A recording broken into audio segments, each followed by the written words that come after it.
Hello friends, welcome back to the another lecture. तो friends, chapter 3 में आप लोगों का बहुत बहुत स्वागत है फ्रेंड्स। इसका नाम है इलेक्शन एंड रिप्रेजेंटेशंस। ठीक है फ्रेंड्स, तो अब तक हम फ्रेंड्स चैप्टर 1 एंड 2 पूरे कंप्लीट कर चुके हैं। उसके ईच एंड एवरी क्वेश्चन हमने डिस्कस कर लिए, ठीक है ना।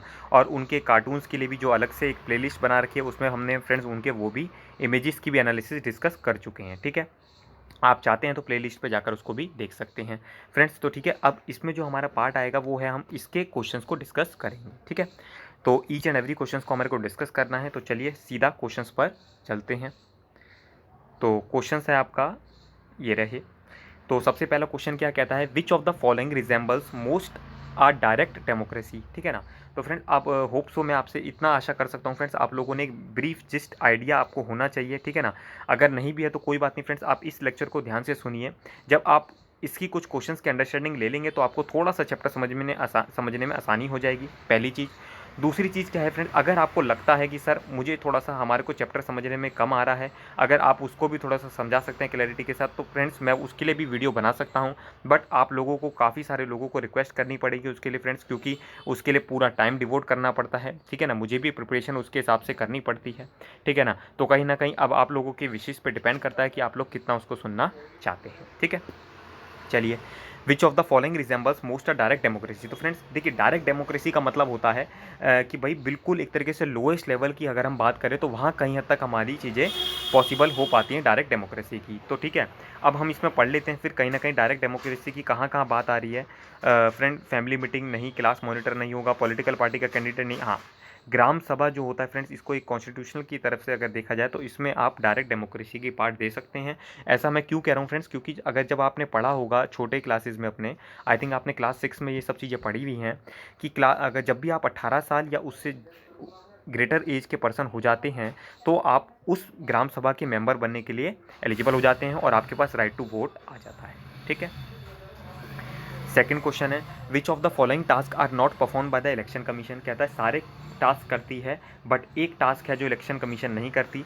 इलेक्शन रोल्स बनाती है, नॉमिनेट कैंडिडेट करती है, setting up polling booth setup करती है, इंप्लीमेंट करती है मॉडल ऑफ कंडक्ट, ये भी सब करती है। सुपरवाइज करना पंचायत इलेक्शंस को फ्रेंड्स, ये काम इलेक्शन कमीशन नहीं करती है। ठीक है, which of the following is a common to the method of election of member of Rajya Sabha and the Lok Sabha. तो अब ये पूछना चाह रहे हैं कि भाई कौन सा मेथड जो होता है वो आपका क्या है, एक तरीके से पॉपुलर है या फिर लोकप्रिय भी आप बोल सकते हैं उसको।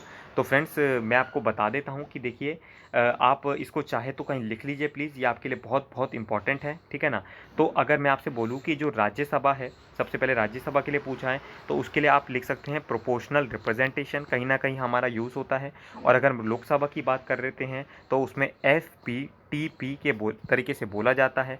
FPTP क्या होता है, FPTP होता है मतलब फर्स्ट पास्ट द पोस्ट। ठीक है ना, तो इसका क्या मतलब हुआ कि भैया जो भी 18 साल का वोटर होता है वो लोकसभा के एक तरीके से इलेक्शन में वोट कर सकता है। ठीक है ना, बट क्या होता है, लोकसभा के इलेक्शन में वो डायरेक्टली वोट करता है बट राज्यसभा में वो डायरेक्टली वोट नहीं करता है। ठीक है, चलिए, अभी होप सो अगर आप लोगों ने चैप्टर की अंडरस्टैंडिंग ली होगी तो आपको ये सब चीज़ें समझ में आ रही होंगी।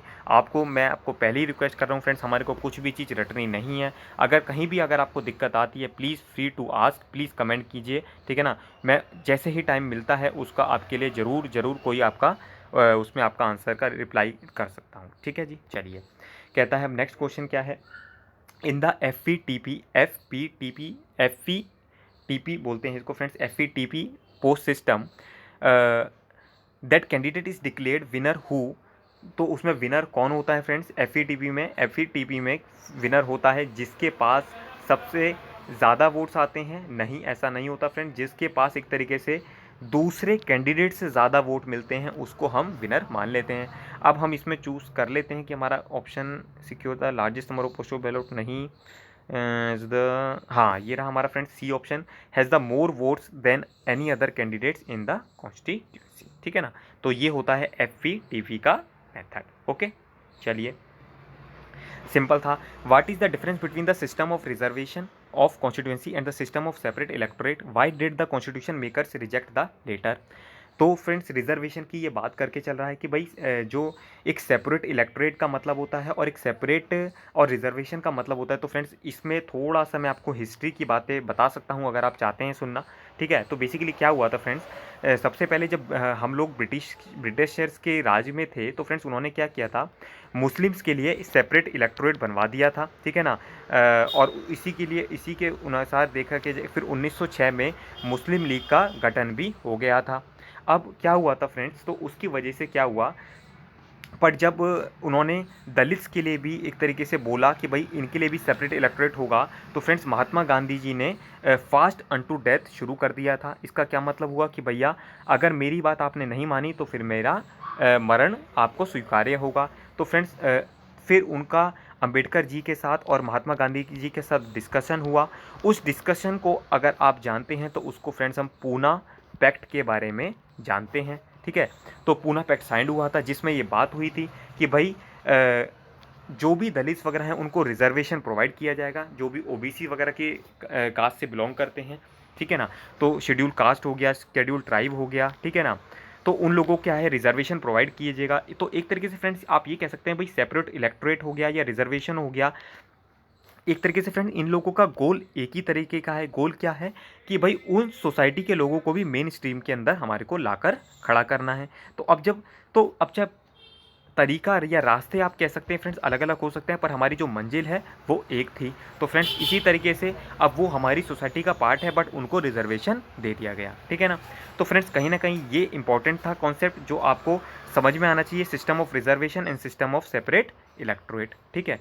अच्छा जी, तो अब हमारा क्या हुआ, अब आप फिर जानते हैं फ्रेंड्स क्या हुआ था कि भाई इसी कारण में जब हमने उनको सेपरेट इलेक्टोरेट दे दिया था तो कहीं ना कहीं जब सेपरेट इलेक्टोरेट दिया तो पाकिस्तान की डिमांड आ गई, ठीक है ना कहीं फिर वो एक पाकिस्तान बन गया, ठीक है। और आप ये सोच सकते हैं कि अगर फ्रेंड्स सेपरेट इलेक्टोरेट बन जाता इन कास्ट के लिए तो कहीं ना कहीं फिर वो भी दलिस्तान बनाते, ठीक है ना, फिर सिख भी बोलते खालिस्तान बनाते, ठीक है ना। तो फिर पता नहीं हमारा जो देश है फिर पता नहीं कितने भागों में बढ़ जाता फ्रेंड्स, उसकी तो हम कुछ भी तौर पर इमेजिनेशन भी नहीं कर सकते हैं, ठीक है। तो फ्रेंड्स ये मैंने आपसे बहुत बहुत इंपॉर्टेंट कॉन्सेप्ट डिस्कस किया है। अभी भी अगर आप अपने फ्रेंड से डिस्कस करेंगे तो बहुत से लोगों को फ्रेंड्स ये सब चीज़ें नहीं पता होंगी, ठीक है ना।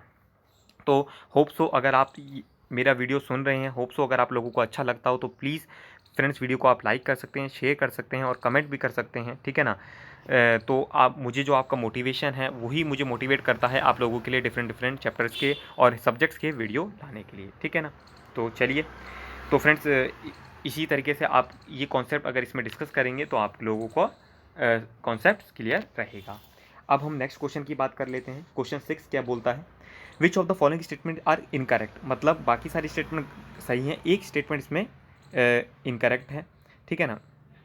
Identify the end correct them by substituting adding और रीअरेंजिंग एनी वन वर्ड और फ्रेज। अब अच्छा ये कहता है पहले तो तुम इनकरेक्ट स्टेटमेंट बता दो, अच्छा जी चलिए हमने बता दिया, फिर कह रहा है कि उसके बाद आपको क्या करना है, उसको करेक्ट भी करना है। तो सबसे पहले हम पढ़ लेते हैं, FPTP system is followed for all elections India.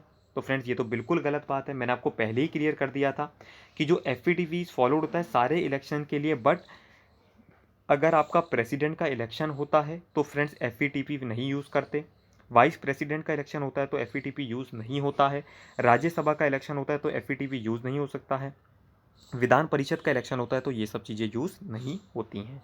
तो कहीं ना कहीं आप इस चीज़ को लिख सकते हैं। दूसरी बात आती है, election commission does not supervise panchayat and municipal elections, ठीक है ना। तो अब इसका क्या मतलब हुआ कि भाई जो भी इलेक्शन कमीशन होता है वो सुपरवाइज नहीं करता पंचायत को और म्यूनिसिपल इलेक्शंस को। तो कहीं ना कहीं फ्रेंड्स ये बात बिल्कुल ठीक है, ठीक है ना। तो जो पंचायत के और म्यूनिसिपल इलेक्शंस होते हैं उसमें इलेक्शन कमीशन का कोई रोल नहीं होता है, तो ये करेक्ट है, तो इसको आपको करेक्ट करने की ज़रूरत नहीं है।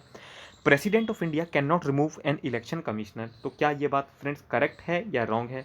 तो फ्रेंड्स ये करेक्ट नहीं है, ये इनकरेक्ट स्टेटमेंट है। प्रेसिडेंट चाहे तो वो रिमूव कर सकते हैं इलेक्शन कमिश्नर को।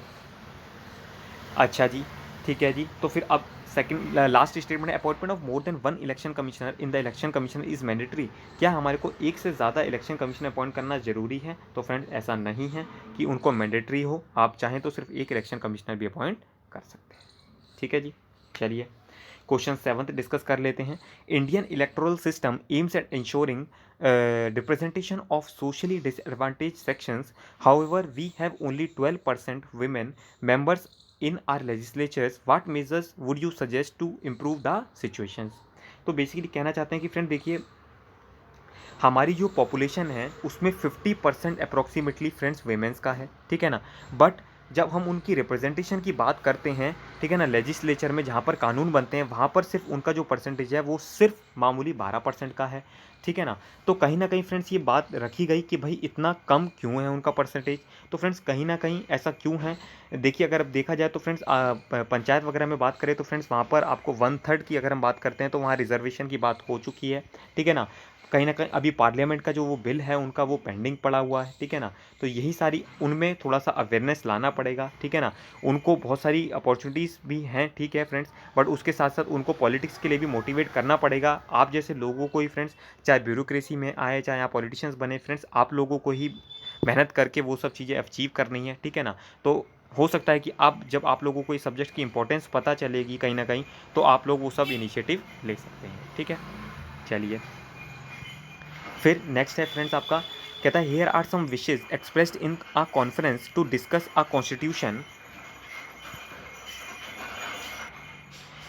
Constitution for a new country, right against each of this whether FETP proportional representation system is more suited to meet each of this wishes, ठीक है ना।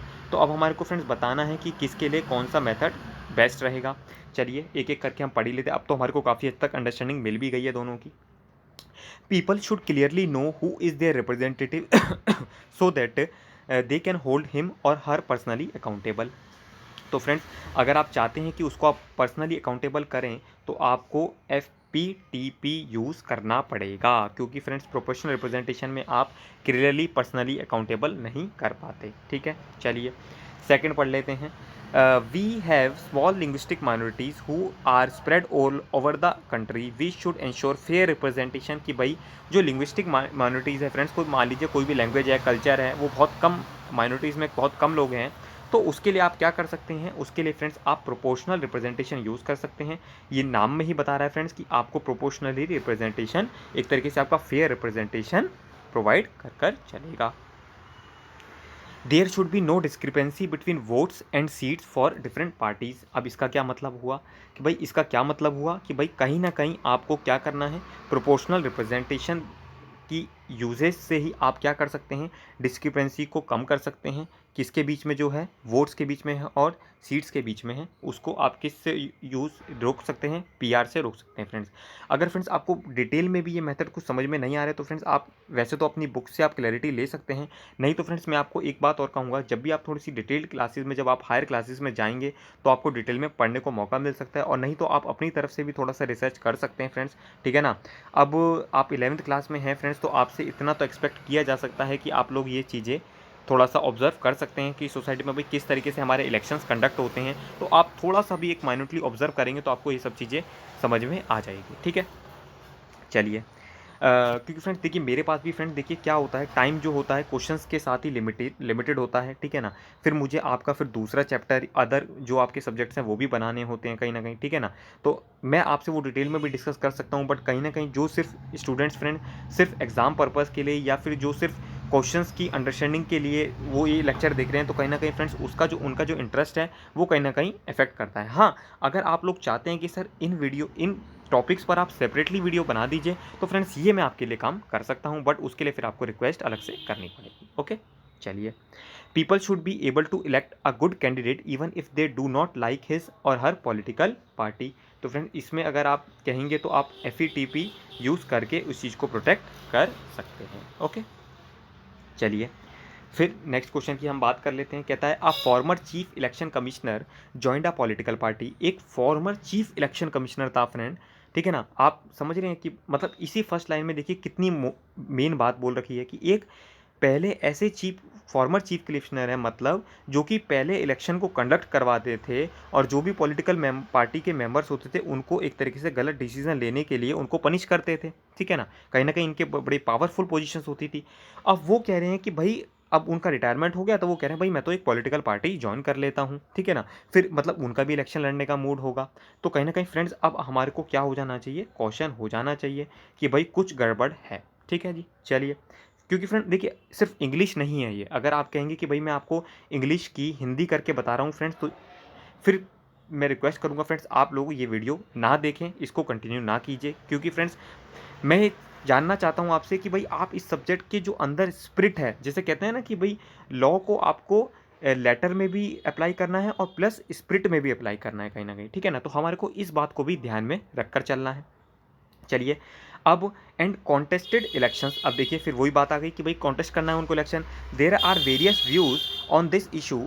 One view is that a former election commissioner is an independent citizen and has a right to join any political party and to contest election according to other. अब देखिए एक view आ रहा है कि भाई इलेक्शन कमिश्नर भी एक independent citizen है और उनका भी पॉलिटिकल पार्टी ज्वाइन करने का पूरा अधिकार है और वो इलेक्शन लड़ सकते हैं, एक तो ये बात आ रही है। दूसरा क्या है, leaving the possibility open can affect the impartiality of the election commission, ठीक है ना। तो कहीं ना कहीं इम्पार्शलिटी की अगर हम बात करें कि भाई इलेक्शन कमीशन के बाइज्ड होने का खतरा है उसमें, so former election commissioner must not be allowed to contest any elections.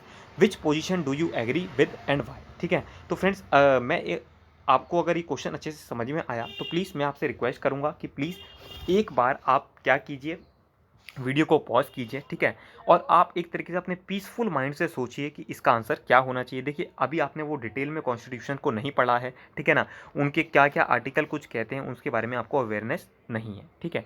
But कोई नहीं फ्रेंड्स, वो तो मैं आपको देखिए क्लैरिटी के साथ बता ही दूंगा और उसके बाद वो आप पढ़ भी लेंगे कहीं ना कहीं, ठीक है ना। बट मैं आपको बताना चाहता हूँ, देखिए फ्रेंड्स, अच्छा अब आप लोग वीडियो को जब रिज्यूम करेंगे तो आप देख सकते हैं मैंने क्या बताया है। फ्रेंड्स आर्टिकल 324 है जो हमारी कॉन्स्टिट्यूशन का, वो बताता है कि भाई कुछ पोस्ट ऐसी हैं जिसमें कि वो आप आफ्टर रिटायरमेंट वो ज्वाइन नहीं कर सकते हैं, ठीक है ना। तो उस पोस्ट में कहीं ना कहीं इलेक्शन कमीशन का नाम बता रखा है उसमें कि भैया अगर आपको फ्री एंड फेयर इलेक्शन करवाने हैं, कहीं ना कहीं वो उस पॉलिटिकल पार्टी को, कि भाई फ्रेंड्स देखिए होता क्या है, मान लीजिए वन ऑफ द पार्टी है, ठीक है ना, वो इलेक्शन कमिश्नर आफ्टर उसे पता है कि मेरे 2 साल रिटायरमेंट के रह गए। अब जब 2 साल रिटायरमेंट के रह गए तो वो क्या कर सकता है कि भैया मान लीजिए वो इंडियन नेशनल कांग्रेस जीतना चाहता है, तो वो क्या करेगा कि भैया इंडियन नेशनल कांग्रेस से फिर वो क्या करेगा, उसको फेवर देना शुरू कर देगा। जैसे ही उसको फेवर मिलेगा तो समझ लीजिए उसका टिकट तो पक्का है। तो कहीं ना कहीं क्या हुआ फ्रेंड्स, तो फिर वो क्या होगा, फ्री एंड फेयर इलेक्शन नहीं करवाएगा। तो जब फ्री एंड फेयर इलेक्शन नहीं करवाएगा तो कहीं ना कहीं फ्रेंड्स ये फिर दोबारा इश्यूज़ क्रिएट हो जाएंगे। तो इसी चीज़ को ध्यान में रखने के लिए तो फ्रेंड्स कहीं ना कहीं देखिए आप, हमारे कॉन्स्टिट्यूशनल मेकर्स को ये पहली बात पता थी और उन्होंने इस चीज़ को पहले ही प्रोहिबिट कर दिया आर्टिकल 324 इंसर्ट करके। अब जब आप उसको डिटेल में पढ़ेंगे तो आपको उसकी क्लैरिटी अंडरस्टैंडिंग मिल जाएगी। फिर नेक्स्ट क्वेश्चन है फ्रेंड्स आपका, Indian democracy is now ready to shift from crude first past the post system to a system of proportional representation. Do you agree with this statement? Give your reasons for और against this statement.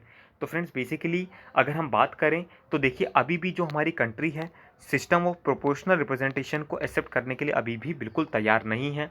क्यों friends? देखिए सबसे पहला तो ये एक बहुत ही complex method है, ठीक है, इसको समझना अभी इतना आसान नहीं है। और फिर आप अपने सिर्फ अभी जैसे 11th क्लास में हैं, अपने सिर्फ एग्ज़ाम रिलेटेड के लिए पर्पज़ के लिए भी थोड़ा सा पढ़ते हैं, एक बेसिक अंडरस्टैंडिंग के लिए भी पढ़ते हैं। तो अगर आप अपनी नॉलेज के लिए जानना चाहते हैं तो प्लीज़ आप बिल्कुल जान सकते हैं, बट इसको अंडरस्टैंड करना, क्योंकि फ्रेंड्स इसमें कुछ जो कोटा सिस्टम होता है वो थोड़ा सा कॉम्प्लेक्स हो जाता है समझना। बट अगर आप चाहेंगे तो उसको भी समझा दिया जाएगा, ऐसा कोई इशू नहीं है, ठीक है ना। और आप जानते हैं फ्रेंड्स कि ये हमारा दुर्भाग्य है कि हमारी जो अभी भी कंट्री है उसमें बहुत सारे लोग इलिटरेट हैं, ठीक है ना। उसी की वजह से फ्रेंड्स हम लोगों को मेरे जैसे आप जैसे स्टूडेंट्स मिलते हैं और मेरे जैसे टीचर्स आप लोगों को कुछ ना कुछ अपनी तरफ से गाइडेंस प्रोवाइड करना चाहते हैं कि कहीं ना कहीं आप लोग सोसाइटी में अवेयरनेस क्रिएट कीजिए, ठीक है ना, नॉलेज शेयर कीजिए, जो भी आपको मोटिव मिलता है। अगर आप वीडियो से करना चाहते हैं वीडियो से प्लीज़ शेयर कीजिए। अगर आप कुछ भी तरीके से कर सकते हैं प्लीज़ नॉलेज को शेयर कीजिए। आप चाहें तो NGOs में जाकर अपने से छोटे क्लास के स्टूडेंट्स को 10 तक के बच्चों को आप पढ़ा सकते हैं, ठीक है ना। तो आप डिफरेंट फ्रेंड्स अपॉर्चुनिटीज़ से देखिए फ्रेंड्स, अगर आपको एक ह्यूमन बॉडी एक तरीके से मिली है तो कहीं ना कहीं फ्रेंड्स अगर आप उससे कंट्री का कोई वेलफेयर नहीं कर पाए तो कहीं ना कहीं मुझे ऐसा लगता है कि भाई हम लोगों ने ये जो मानव जन्म है इसको हमने व्यर्थ कर दिया। फ्रेंड्स ये बड़ी आपको अजीब सी बात लग सकती है, बट फ्रेंड्स जैसे जैसे भी आप अपनी लाइफ में और ग्रो करेंगे आपको इस बात का इंपॉर्टेंस पता चल जाएगा, ठीक है। फ्रेंड्स आप जानते हैं 140 करोड़ की अप्रॉक्स हमारी पॉपुलेशन है या होने वाली है, उसमें लगभग 70 करोड़ के एक तरीके से हमारे वोटर हैं। तो कहीं ना कहीं इनको मैनेज करना भी एक बहुत बड़ी बात होती है। तो कहीं ना कहीं जो प्रोपोर्शनल रिप्रेजेंटेशन की तरफ है अभी हम नहीं जा पा रहे। हाँ, फिर एट द लेटर स्टेज जब हमारी कंट्री अच्छे से एडुकेटेड हो जाएगी, उसमें बिग चंक जो होगा हमारा वो अच्छे से लिटरेट होगा, पर्सन होंगे, तो कहीं ना कहीं हम इस मेथड की तरफ से शिफ्ट कर सकते हैं। ओके, तो फ्रेंड्स इसी के साथ हम लोगों ने फ्रेंड्स ये चैप्टर कंप्लीट कर लिया। अब जो हमारा नेक्स्ट चैप्टर होगा वो होगा एग्जीक्यूटिव। बेसिकली अब जो है हम आपके 3 ऑर्गन्स के बारे में जो होगा वो डिस्कस करेंगे, ठीक है ना, एग्जीक्यूटिव, लेजिस्लेटिव और जुडिशरी, ठीक है। तो फ्रेंड्स तब तक के लिए आपको हमने एक एक डिटेल क्वेश्चन में फ्रेंड डिस्कस किया है। अगर आप लोगों को अच्छा लगता है तो प्लीज़ काम को आप लाइक कर सकते हैं, शेयर कर सकते हैं, कमेंट कर सकते हैं। बाकी सब लोग फ्रेंड्स आप लोग जानते ही हैं, उसमें आप लोगों का समय नहीं लिया जाएगा। तब तक के लिए friends all the best and God bless you.